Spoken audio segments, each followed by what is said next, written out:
There has to be a universal understanding, articulation of, and dialogue around the fact that everybody should be upholding great sexual values and great sexual behaviour. And you do not do that until you are able to talk openly, unashamedly, and unembarrassedly about sex.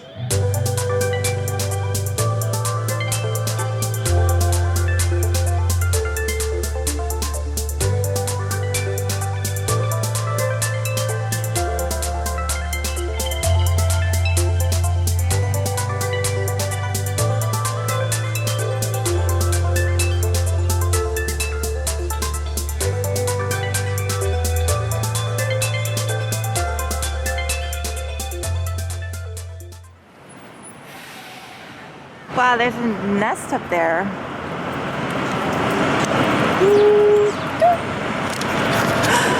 Hey, New York Realers, welcome back to another episode of New York Real. My guest in this episode is Cindy Gallop. I'm sure you've heard of her. She's the founder of MakeLoveNotPorn and IfWeRanTheWorld. You might have heard of EdTech, health tech. Have you heard of sextech? Cindy basically invented the word sextech. I really admire Cindy's work, and I've met her at different talks and conferences.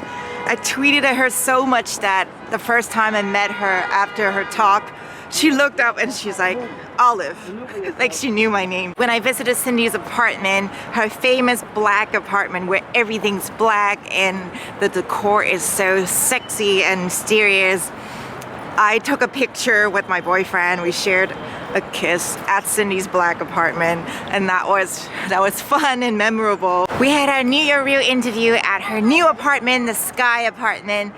And when I got there, I looked around, I was like, whoa, there's so much light coming from all directions. Really beautiful, even though it's still under renovation. So when it's done, it's gonna be gorgeous. I'm sure to a lot of people, Cindy is like a big sister, like a mentor online. Cindy is someone who's really dear to my heart, and this is a very important New York Real interview. I would love to open up the topic of sex and be able to talk about it with you guys. So I hope you would enjoy my interview with Cindy Gallop.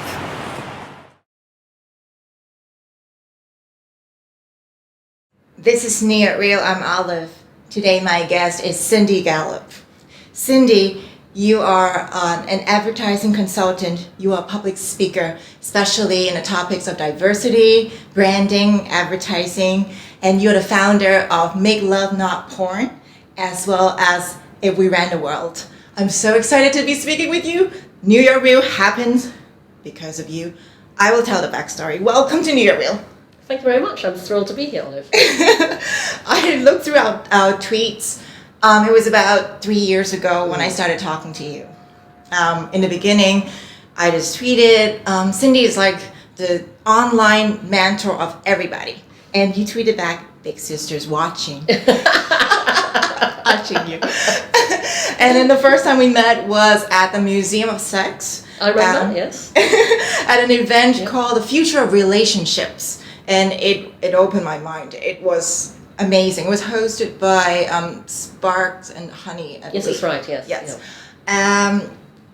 And when I approached you, you looked at me and said, hey, Olive, because I tweeted at you, you remember. Yeah. How do you remember everything?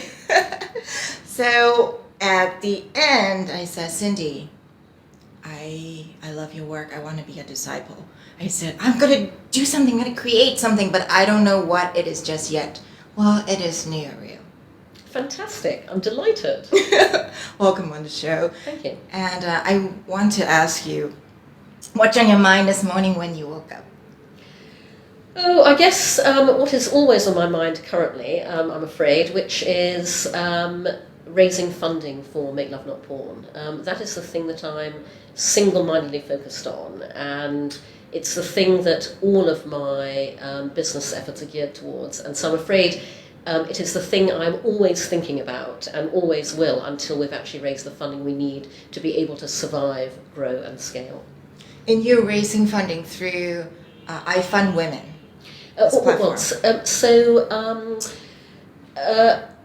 Where we're at is our biggest obstacle, raising funding for a whole new category online, social sex. Mm-hmm. Make Love Not Porn is the social sex revolution.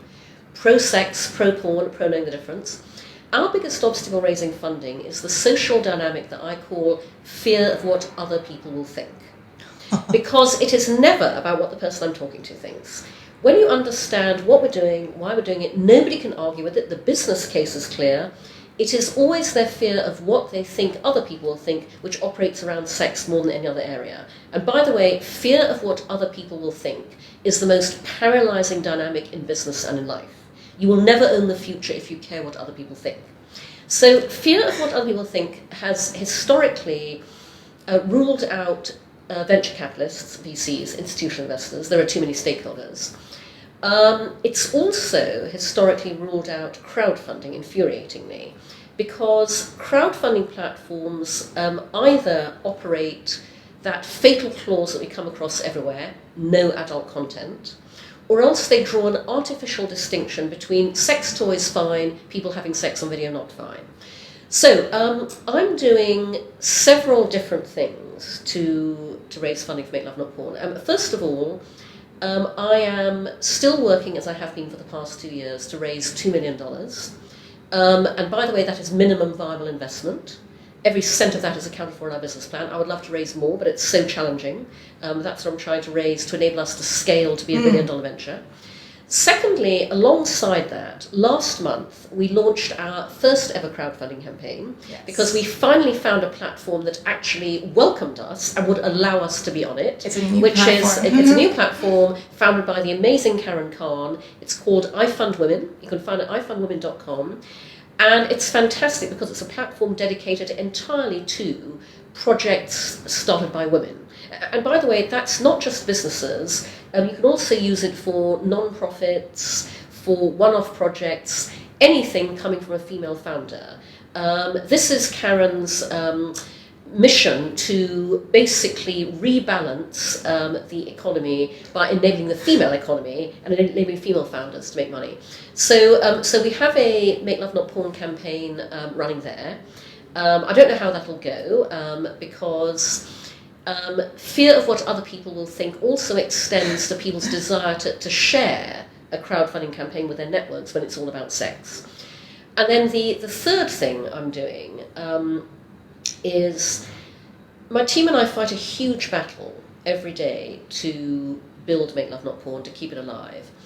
And when I realized that essentially every piece of business infrastructure other tech startups can take for granted, we can't because the small print always says no adult content. Right. I realized very early on that I was going to have to pave our own way.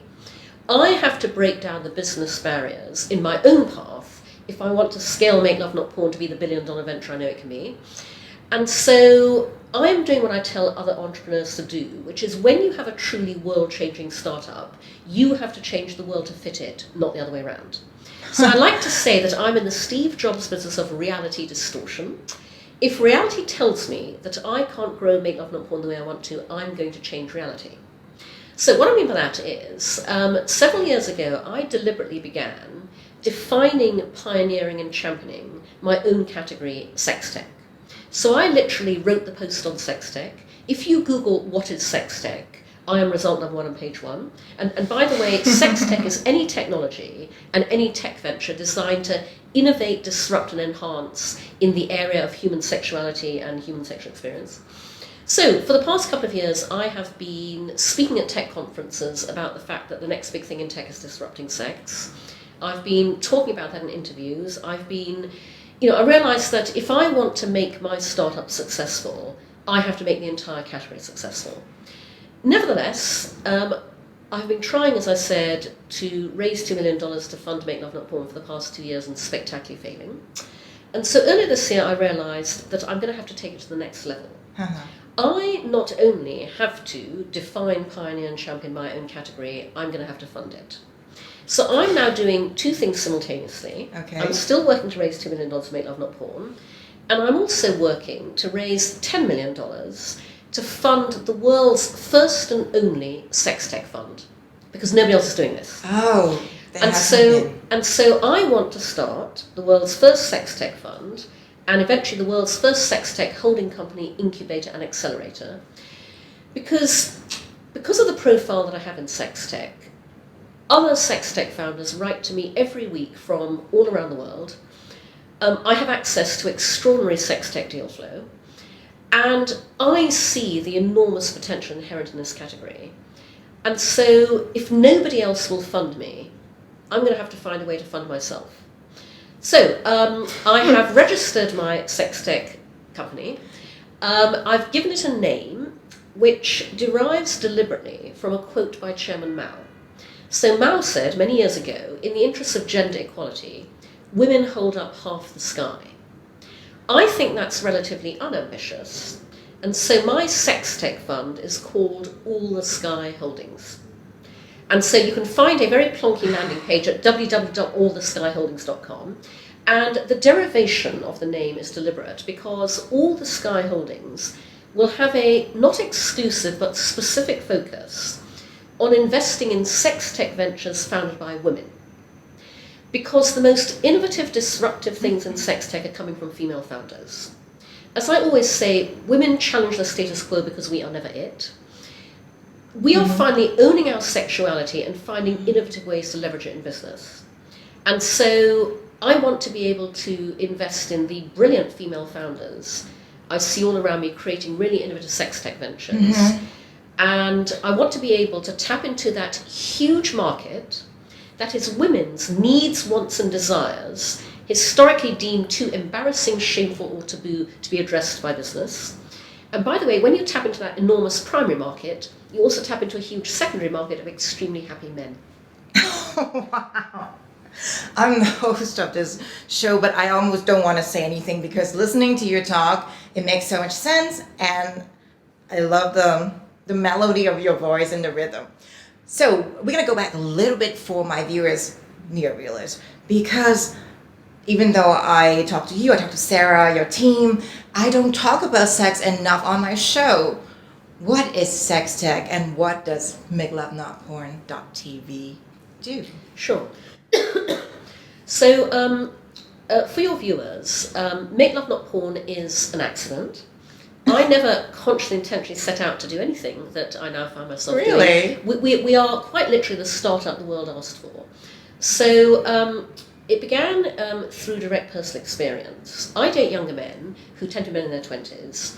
And about 9 or 10 years ago, and bear in mind this is before the media ever picked up on any of this, I began realizing through dating younger men that I was encountering what happens when today's total freedom of access to hardcore porn online meets our society's equally total reluctance to talk openly and honestly about sex. The convergence of both of those factors results in porn becoming by default the sex education today in not a good way. So I decided something about this, and 8 years ago, purely as a little side venture, I put up on no money a tiny clunky website at MakeLoveNotPorn.com that posts the myths of hardcore porn and balances them with reality. So the construct is porn world versus real world. I had the opportunity to launch Make Love Not Porn at TED, which I've been going to for a number of years. I am the only TED speaker to have said the words "come on my face" on the TED stage, 6 times succession. The talk went viral as a result, and it drove an extraordinary response to my tiny clunky website. And the most extraordinary thing was not just instantly huge traffic to the site from every country in the world. It went global without my lifting a finger. But the most extraordinary thing is every single day for the past 8 years, this is ongoing, I've received thousands of emails to my Make Love Not Porn inbox, and they come from everybody. They come from young and old, male and female, straight and gay, from every single country in the world. And even before the actual site that I'd put up, what amazes people is simply the fact I stood on the stage in public, I talked about and I'm doing something about what everybody knows and no one ever speaks about. Yes. And as a result, people feel able to tell me anything. They pour their hearts out to me in email. They tell me things about their sex lives and their porn watching habits they've never told anyone before. They write for advice, 15-year-old boys write, 15-year-old women write. And it was the sheer cumulative impact of all of these emails coming at me day after day after day that eventually made me feel, oh my God, I now have a personal responsibility. I have to take this initiative forwards in a way that will make it much more far-reaching, helpful and effective. So I saw the opportunity for a big business solution to a huge untapped global social need. I'm all about doing good and making money simultaneously. And I use the word big advisedly because even 8 years ago, when I was concepting this, I knew that if I wanted to counter the impact of porn as default sex education globally, I had to create something with the potential one day to be just as mass, just as mainstream, and just as all-pervasive in our society as porn currently is. Mm-hmm. So what I decided to do was, I always emphasize to people, Make Love Not Porn is not anti-porn because the issue isn't porn. Right. The issue is that we don't talk about sex in the real world. If we did, amongst many other benefits, people would then bring a real-world mindset when they view what is simply artificial entertainment. Sorry. Our tagline at Make Love Not Porn is pro-sex, pro-porn, pro-knowing the difference. And our mission is one thing only, which is to help make it easier for the world to talk about sex. Mm-hmm. Talk about sex open and honest in the public domain, and by that I mean parents to kids, teachers to classrooms, everyone to everyone. And equally importantly, talk about sex openly and honestly privately in your intimate relationships. So what I decided to do, I decided to take every dynamic that exists in social media and apply them to the one area no other social network or platform is ever going to go, in order to socialize sex and to make real-world sex and talking about it socially acceptable and therefore ultimately just as socially shareable as anything else we share on Facebook, Tumblr, Twitter, Instagram. So 4 years ago, my team and I launched MakeLoveNotPorn.tv, which is an entirely user-generated, crowdsourced video sharing platform that celebrates real-world sex. Anybody from anywhere in the world can submit to us videos of themselves having real-world sex. And we're very clear what we mean by this. We're not porn, we're not amateur, we're building a whole new category online that has never previously existed, social sex. So our competition isn't porn, it's Facebook and YouTube, or rather it would be if Facebook and YouTube allowed sexual self-expression and self-identification, which they don't. So social sex videos on Make Love Not Porn are not about performing for the camera. They're just about doing what you do on every other social platform, which is capturing what goes on in the real world as it happens in all its funny, messy, beautiful, wonderful, ridiculous, silly, gorgeous humanness. We curate to make sure of that, watch every video to make sure it's real. And we have a revenue-sharing business model. So we're part of the sharing economy, like Uber and Airbnb. Yes. You pay to rent and stream social sex videos, and then half that income goes to our contributors, or as we call them, our Make Love Not Porn stars. Because we would like our Make Love Not Porn stars one day to be as famous and celebrated as YouTube stars, for the same reasons, authenticity, realness, individuality. Yes. And we would like them to make just as much money. We want to hit the kind of critical mass where one day your social sex video, Make Love Not Porn, hits 1 million rentals at $5 per rental, and we give you half the income. We are the answer to the global economy. So this is an outrageous idea for most people. Even though everybody loves sex, everybody needs sex, they don't talk about it, and they think about the consequence. Honestly, I've done nudity on TV shows and films, but when I was approached by Madam Curator sometime a few years ago, would I want to do that? Like on one hand, in one reality, well, that is so cool. I would love to be a part of this new world. But on the other hand, you think about what are the other things you do, the art that you put out, your band and your family. Like, there's so much to think about. Yeah. How do we alter the reality? Sure. So first of all, Olive, you have nothing to worry about, okay? So the reason I say that is because we spent years, and I mean literally years, concepting MakeLoveNotPorn.tv, because we knew that if we could invite people to do something they'd never done before, socially share their real-world sex, we had to think through every possible ramification of that in order to create a completely safe and trustworthy space. So MakeLoveNotPorn.tv operates unlike anybody else in the adult sphere, and quite frankly, unlike most people on the internet, period. So what I mean by that is, first of all, it is not possible to complete our submissions process unless your video is fully consensual, legal, everyone's over 18. We have to know exactly who everyone is. We require 2 forms of visual ID for every participant, including, by the way, if you've chosen to have somebody else behind the camera. Even if we never see them, we have to know exactly who they are.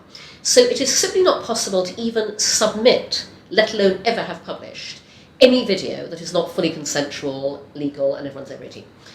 Secondly, when you submit your video, we do something nobody else does, human curation. Our curators watch that video from beginning to end. We do it just to make sure it's real, but obviously that means we can see anything else going on there. Also, when you submit your video, we engage with you personally. So our curators will Skype with you, we'll Skype with both halves of the couple, we will answer questions, handhold, reassure, tell you anything you need to know. If you're at all worried about, as you say, your employer, your college, or whatever, it's absolutely fine to be anonymous. You can wear masks, faces in shadow, out of frame. About half of our Make Love Not Porn stars choose to do that. The other half are happy showing their faces. And by the way, we have a how-to section on our blog at talkabout.makelovenotporn.tv, where we post about things like, advice on how to shoot a fantastic real-world sex video without ever showing your face. Okay, so you can do that. Then your video is only viewable on our platform by our members and only by the people who've actually paid to rent it. And the reason we operate a rent and stream model versus a download and own is because our commitment to you as a Make Love Not Porn star is the moment anything changes, your relationship, your life, your circumstances, even just your mind, all you have to do is tell us. We take your videos down, they're gone forever, they are nowhere else on the internet. No one else does that, by the way. We're also building our amazing Make Love Not Porn star community offline as well as online.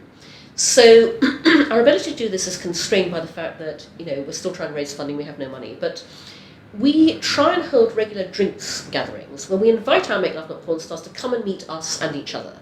We've had a couple here in New York, we've done one in Portland, one in London when Sarah and I were there. And, we envisage one day, huge Make Love Not Porn star conventions in the same way there are huge YouTuber conventions. Yes! Which we would love. The funny thing is, we don't expect everyone to do this, by the way, only if people want to. But many, many more people want to do this than anyone would ever have thought. The way to think about what we're doing is think about all those celebrations of relationships that crop up in your Facebook timeline every day from your friends. Yeah. Engagement announcements, wedding photos, lovey-dovey coupley things. All we're doing is we're providing a platform to celebrate that last era of human relationships nobody else will let you. But the motivations and the social dynamics are exactly the same. So for example, on Facebook, the kind of thing you might see from your friends is, we're madly in love. And so here we are on a romantic weekend in Paris. Here we are kissing in front of the Eiffel Tower, looking kind of about Seine, eating a bistro. And on Make Love Not Porn, it's, we're madly in love. And here's the great sex we had in our hotel room in Paris that same weekend. It's exactly the same deal. Wow, I love the way you describe and look at it. And here's a really interesting thing too, Olive. So our Make Love Not Porn stars tell us that socially sharing their real-world sex is as transformative for them and their relationships as socially sharing everything else has been for the world. So we are all-inclusive for Make Love Not Porn. We are LGBT. We have many solo videos, men, women who share their masturbation videos. Now, a few of our Make Love Not Porn stars have filmed themselves for each other before. The vast majority have never even filmed themselves having sex before. They are doing it for us because they believe in our social mission. So, a lot of the men and women sharing masturbation videos had never done that before, had never filmed themselves masturbating and then socially shared it online. They tell us that doing that made them love themselves more. It enhances their sexual sense of self, their sexual self-esteem. Couples tell us that socially sharing their real-world sex has transformed their relationship. Because when you decide to film yourselves having sex, you have to talk about it. When you talk about it, doesn't matter how long you've been together, the conversation can go places it's never ever gone before. And couples write to us and say, we thought we're open, this just took our relation to a whole new level. And so, that's the really powerful thing about social sex. Socially sharing real-world sex can be as amazingly beneficial and transformative as socially sharing everything else has been for the world. It's like food. You go to a restaurant, you're cooking, you just document the process and share. Yeah. Wow, when are we gonna get there? So I remember when I was in Hong Kong, I was giving out the Make Love Not Porn stickers and tried to have a conversation with my friends when I was visiting my hometown. Ooh, that was tough. When I brought it up, I couldn't believe people just stopped talking and then they look away and then they just like brought up other things. And some friends are like, that's interesting, and they don't know what to say. And I think that you were really good at getting people to talk about it. Like last night, there was a tweet that was someone who wanted to. I asked if anyone wants to submit questions. There wasn't any questions, and I thought, oh, this person just want to say something that he doesn't like, and then I skipped it.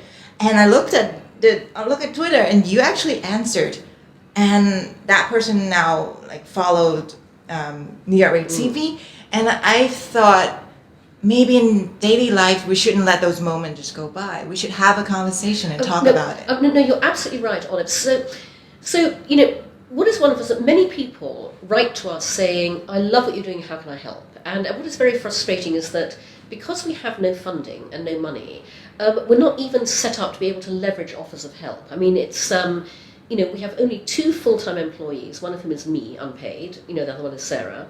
A part-time curator, Ariel, who's fantastic. We'd love to hire her full-time, we can't afford to. And a part-time developer, La, who keeps things operational.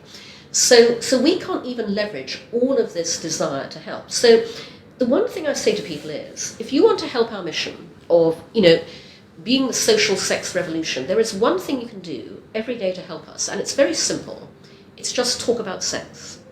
And what I mean by that is, I don't mean go out there and talk about sex. I mean, literally, find a way in your daily conversations to just incorporate completely naturally and calmly talking about sex. Okay, so I'll give you an example of something that I do on Facebook, very deliberately in this context. So obviously, on Facebook, what we see all the time from our friends are, it's somebody's birthday, or it's somebody's anniversary, or somebody's having a wonderful vacation somewhere tropical. So I will, and I do this very deliberately, when I am wishing a happy birthday to one of my friends who is part of a couple, where everyone else is going, oh, happy birthday, whatever, I will go, I hope you're having great birthday sex today. And I say that because, first of all, you know perfectly well that is what people do. They have birthday sex. But secondly, because I just want to make that a completely natural illusion. If somebody has posted a picture of a gorgeous tropical, vacation with their loved one, I will go, hope you guys are having fantastic sex on the beach, or whatever, I love it. And so, it's just about making that completely natural, because I can guarantee you, the one thing that 8 years of working Make Love Not Porn has taught me is that everybody is dying to talk about sex. The reactions you got from your friends were driven again by our old nemesis, fear of what other people will think. Because people respond in that situation, Olive, in the way that they think they should respond, which is really worried about what other people think if they'd said, yeah, let's talk about this. If only people realised that everyone else feels exactly the same way. So I can tell you that, when I talk to anybody about Make Love Not Porn,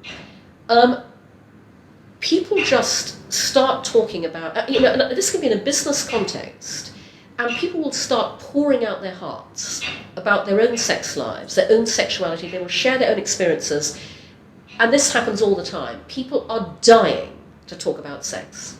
I once, this is several years ago, but I did an interview on TV, completely unrelated, by the way, it was for a tech show. Okay. And, while we were getting set up, just to test the mic and so on, the producer, who was a woman, asked me, what I did. And so I told her about Make Love Not Porn. And the tech crew all around her were just riveted. Okay. So, everyone was fascinated. Then we recorded the interview, which was, as I was saying, not about Make Love Not Porn. And then I finished the interview, said goodbye and thanks to everybody. And I was leaving, and this was, this was at 30 Rock, and the producer ran after me. I was out in the lobby by that time pressing the elevator button, and she ran after me. and said to me, my husband and I have these problems in our sex life. What do you advise us to do? I mean, literally, she raised. Everyone is dying to talk about sex, and so the more we can all do that completely naturally, the more it helps us. And here's the reason why this is so important.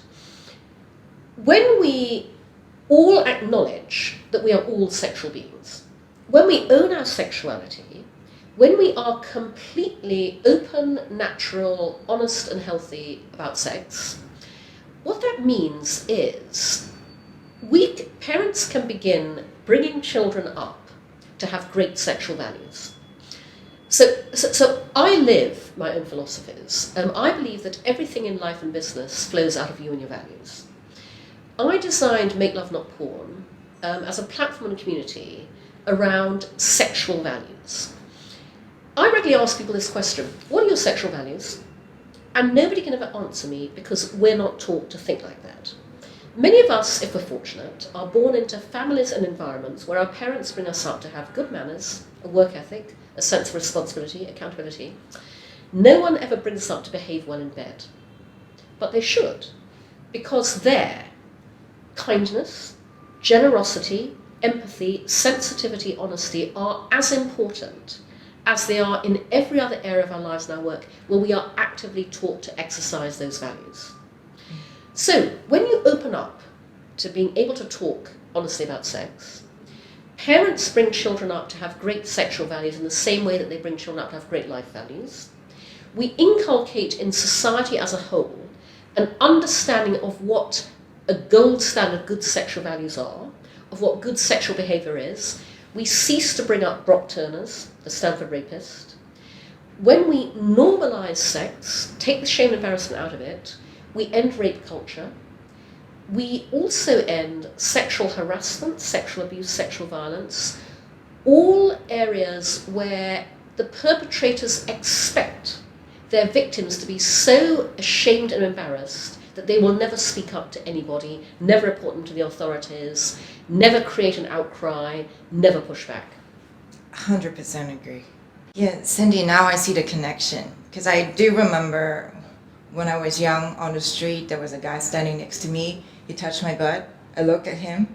He looked at me, basically saying, "Do not tell anyone." And Yeah. I'm like, yeah. He walked away, and I just threw away my sweater because it was so ugly. No, and who am I going to tell? Exactly. And women experience this all the time, every day. If nobody speaks up, nothing changes. And so, I'm making it easier for everyone to talk about sex, and B, everybody has to help me in that every day, every time something like that happens. Because we help all other women when we do that. There is this line, most people just get uncomfortable, and I think that can be pushed, that can be changed. Yeah, no, it absolutely can. That is why, as I say, what we are out to do with Make Love Not Porn is to inculcate in society an understanding of not only even what great sexual values are, but the fact that there has to be a universal understanding, articulation of, and dialogue around the fact that everybody should be upholding great sexual values and great sexual behaviour. And you do not do that until you are able to talk openly, unashamedly, and unembarrassedly about sex.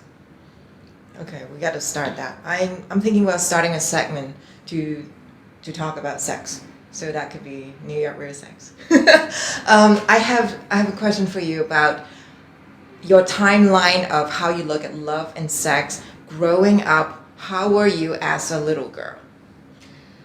My parents never talked about sex, like a lot of other people's, So, I think, with benefit of hindsight, that's why I feel so strongly about opening up this dialogue for everybody all around the world. So we never talk about this connection. Your mother is Chinese and your father is English. And where did you grow up? So I was born in the UK, but when I was 6, my parents moved to Brunei in Borneo, and so I grew up in Brunei. What did you like to do as a young woman or teenager? Well, I was still in Brunei, and it was bloody boring. So I just read a lot. We didn't have... Read. Oh, read. Yeah, I read a lot. Yeah. we had no TV in the house growing up, you know. So I was a voracious reader. I still am, you know. But yeah, I read a lot. And you went to school for English literature and theatre? I went to university at Oxford, where I studied English language and literature. Yeah. And how did you get interested in advertising world? I didn't. Well, actually, I'd always been interested in advertising, but I fell mad in love with theatre at Oxford, which has a very thriving student drama scene. Decided that was all I wanted to do. At Oxford, I directed, acted, stage managed, wrote, but I knew I wasn't good enough to be an actress or a director. But one of the things I did was I used to draw a lot when I was younger, and so at Oxford, friends pulled me into designing theatre posters for them. Oh. And from there I got sucked into promoting their shows, and I really enjoyed that. So I became a theatre marketing publicity officer, and I worked at several theatres in the UK for several years. And then I eventually got fed up with working 24/7 and earning chicken feed. And around the time that I was getting fed up, I was working as the marketing officer for the Everyman Theatre in Liverpool. And I gave a talk to a group of women about the theatre. And afterwards, one of them came up to me and said, "Young lady, you could sell a fridge to an Eskimo." And I thought, okay, that is the universe telling me something. It's time to sell out the establishment and go into advertising. So I did. Wow. And it seems so natural to you. the theatre, the creativity, and speaking to people. And so you never had stage fright, you don't... Oh my God, I always have stage fright. I'm always scared shitless before I speak anywhere. The day I'm not is the day I really worry about myself. But that's good fear. Yeah, absolutely. Wow. Well, coming to see you, I was very calm because I know you for a while and I completely trust you. And you make me a smarter person and braver in doing things and taking action. Oh, thank you. There are 3 questions I always ask my guests. So I never told you. I don't think you would want to know them. No. I'm very happy being spontaneously interviewed. Yes. So question number 1. If you can Skype, Zoom, FaceTime, Google Hangout with a 20-year-old Cindy, what would you say to her? I would say to her the key thing I want everyone to realise, which is don't give a damn what anybody thinks. The earlier you learn that in life, the better. The only way to live your life is not caring what other people think. You know, be true to yourself. Whew.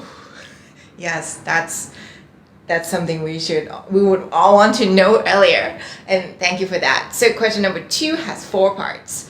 Can you give us a little bit of tips or advice on these 4 areas of life?